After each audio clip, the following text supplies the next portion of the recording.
welcome back to my channel at Stay Healthy with Light. Thanks for always subscribing, liking and sharing.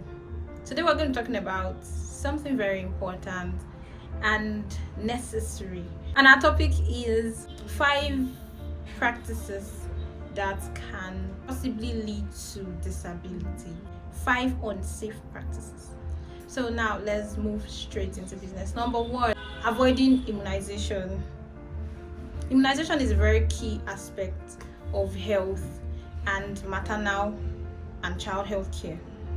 I've heard so many people say, I don't want to take immunization and so on and so forth. It is a very wrong practice because trust me, those immunizations or vaccine were given for the purpose of eliminating some illnesses that can eventually lead to disabilities. Let me give this very good example.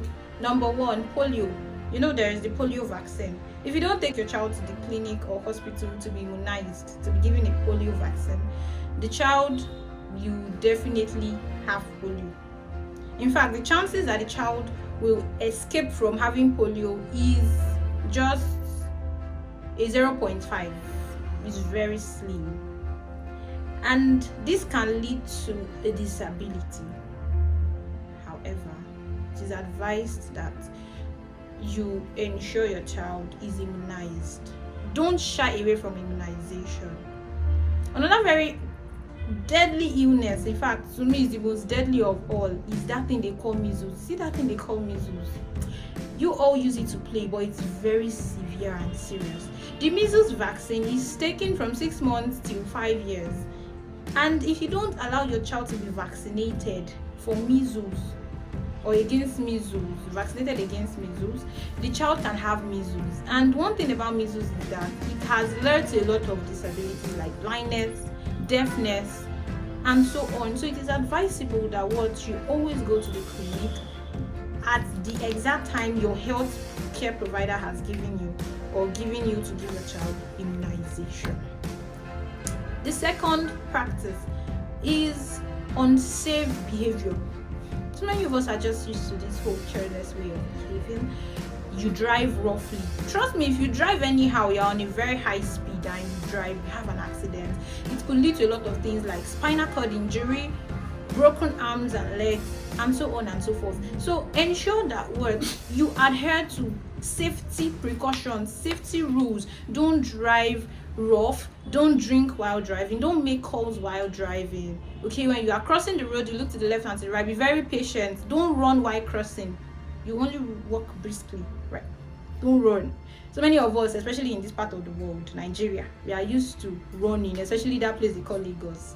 So you ensure that you don't run while crossing, and you watch very well. Those driving, these things are just normal way of behaving. So if you choose to engage in unsafe acts, it could lead to accidents, and accidents can lead to disabilities. The third point is diet. Poor diet. A lot of us don't pay great attention to what we eat, forgetting that what we eat have a very long way to go in our lives and our health status. I'm going to take a very good instance, diabetes. Diabetes is a condition that happens as a result of your malfunctioning of your insulin or the inability for your insulin to regulate your blood sugar level. However, this could be managed or prevented from being worse. Don't forget that diabetes is one thing that leads to disability. Yes, so in case you don't know, diabetes causes blindness. I used to remember during the time I was about to have my second surgery in Lutz. I remember one particular thing that they did. They told me, "No, do you have diabetes?" They weren't sure, so they had to check by dilating my pupil. However, one of the signs that diabetes is affecting your vision is the blurriness. Your eyes just go blurry, you can't see well, and with time your vision begins to deteriorate and you could go blind. So diabetes is one major thing that causes blindness, and diabetes could be traced back to our poor habits or poor diet. poor diet habits. So let's cultivate the habit of eating well, eating the right kind of food, avoiding some certain things. If you are someone already with some kind of health conditions and you know you have the possibility of becoming diabetic, cut down necessary things you need to cut down. All right, I'm going to move next. Number 4 is poor antenatal care. I've heard someone that said, I don't want to go for antenatal, and I'm like, what? In this current world, who does that? Anyways, that's not my business, but it is my business because if you are not careful, it could lead to complications that can make your child disabled from birth. It could make your child have congenital issues. I've heard of someone who gave birth without antenatal care. Okay, this was my personal experience, and when she was giving birth to the child had a funny shape of head and had broken arms, and this was because she did not go for antenatal care. She was taking some certain kind of drugs, doing some certain kind of things that were not supposed to, and it affected the child in the womb unknowingly to her. So it is necessary and it is logical that you go for antenatal care, do your proper scans, take the necessary drugs that has been prescribed to you by your healthcare provider, and please avoid the things you need to avoid as a pregnant woman. Yes, avoid it. And official, avoid them. Don't do what you're not supposed to do, okay? And ensure that you eat the right kind of food, do the right kind of thing as a pregnant woman. It has a very long way to go. It has a very long way to go during your delivery process. The last point, which is the 5th one, is poor medical care and self-medication. I think I like this point. This is my favorite. So many of us have turned ourselves to doctors and nurses in the house without being certified and licensed. How best can I say this? I tire. But the thing is, please, just stop self-medication. It could lead to different kind of any form of disability.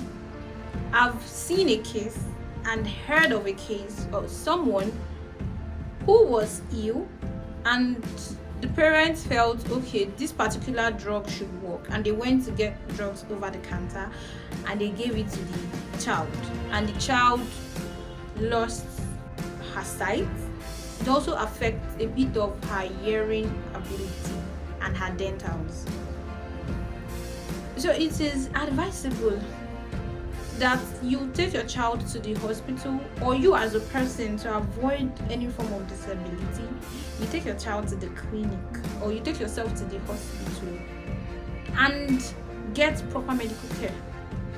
Don't assume that because you know of artemether, then when you fall ill, you run temperature, you feel feverish, then it is automatically malaria. Let me tell you something you don't know.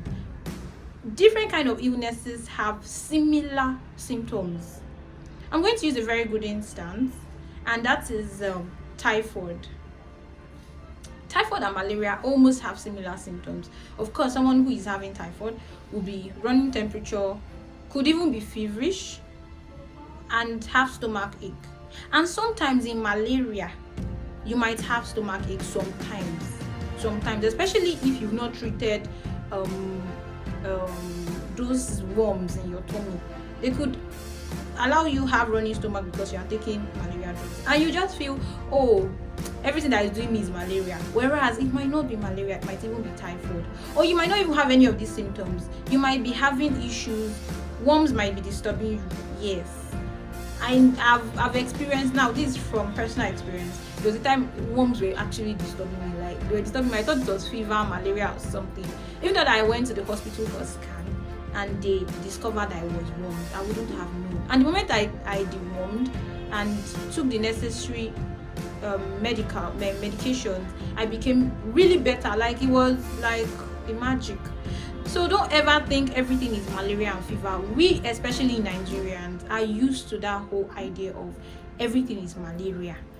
You will go to that auntie nurse, small thing, malaria. Please go to the hospital, because at the end of the day, if you don't treat yourself well and it begins to degenerate into something that is not good, you will end up going back to the same hospital you were running from, spending more money running around. So why don't you just go in peace first when it is still in its incubation stage? So please, I will suggest that avoid self-medication and poor healthcare. Now, poor healthcare, so many people just go to quacks and think they are going to their family hospital. Please avoid it. Please avoid it, so that you can live healthy and avoid disabilities. However, I've come to the end of today's topic, and I'm very sure you like it. I'm very sure it was educative and you learned something today, and you're promising me that you're going to change and do the necessary. Thank you. All right, it's so nice having you all on my channel. Please do well to subscribe, do well to share, do well to like, and drop your comments as well. Thank you so much. And before I leave, let me add this. These 5 factors I listed out does not mean that there are no other things that can cause disability, or does not mean that most of the disabilities that happened to different kind of people at different times is as a result of either of these 5. These are just the likely causes that can lead to disability. So thank you so much for staying tuned, and do ensure to stay healthy. Don't forget that health is wealth, and being healthy is the best thing you can ever have in your life. Thank you so much. Bye.